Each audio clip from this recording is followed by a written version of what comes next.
ख्रीस्त में मेरे प्यारे भाइयों और बहनों, आज का सुसमाचार लूकस रचित सुसमाचार अध्याय 17 पद संख्या 11 से 19 तक लिया गया है।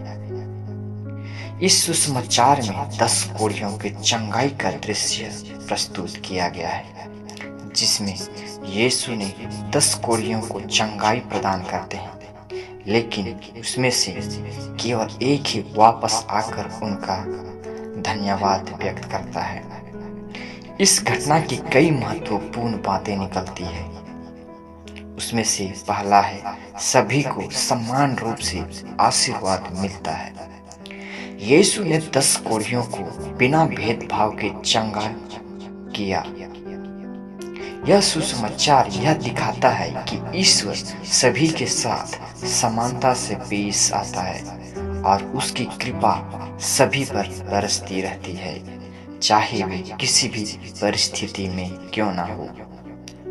ख्रीस्त में मेरे प्यारे भाइयों और बहनों, दूसरा मुख्य बिंदु है आभार का महत्व, यानी कि हमें धन्यवाद का महत्व को समझना चाहिए। केवल एक कोढ़ी वापस आया और यीशु का धन्यवाद किया। इसने हमें यह सिखाता है कि आभार के केवल वह नहीं है जो हम प्राप्त करते हैं, बल्कि वह हमारे हृदय का अनुभव है। हम अक्सर आशीर्वाद प्राप्त करने के बाद उसे भूल जाते हैं, लेकिन इस कहानी में दिखाया गया है कि हमें भगवान की कृपा के प्रति आभारी रहना चाहिए और उसे पहचानना चाहिए। अगला मुख्य बिंदु है विश्वास और चंगाई। यीशु ने उस कोढ़ी से कहा कि तेरा विश्वास ने तुझे ठीक कर दिया है। इसका अर्थ यह है कि विश्वास केवल शारीरिक चंगाई ही नहीं, बल्कि आत्मिक चंगाई का भी एक रास्ता है।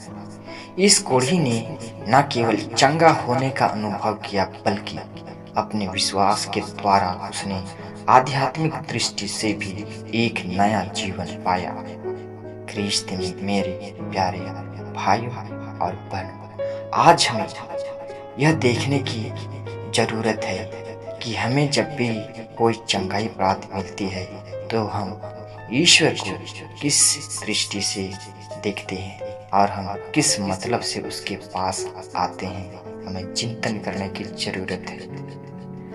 अगला मुख्य बिंदु है ईश्वर की कृपा का प्रसार। यीशु ने जिस कोढ़ी को चंगा किया वह एक सामरी था, जो यहूदी नहीं था बल्कि सामरी था। यह दिखाता है कि ईश्वर की कृपा जाति या धर्म से परे होती है। ईश्वर की दया सभी मानवता के लिए होता है और वह किसी विशेष समूह तक सीमित नहीं है।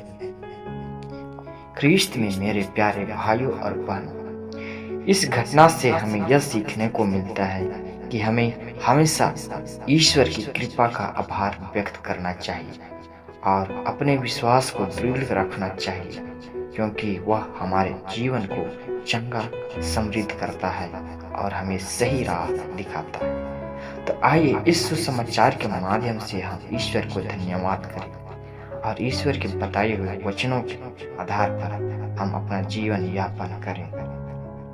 आमीन।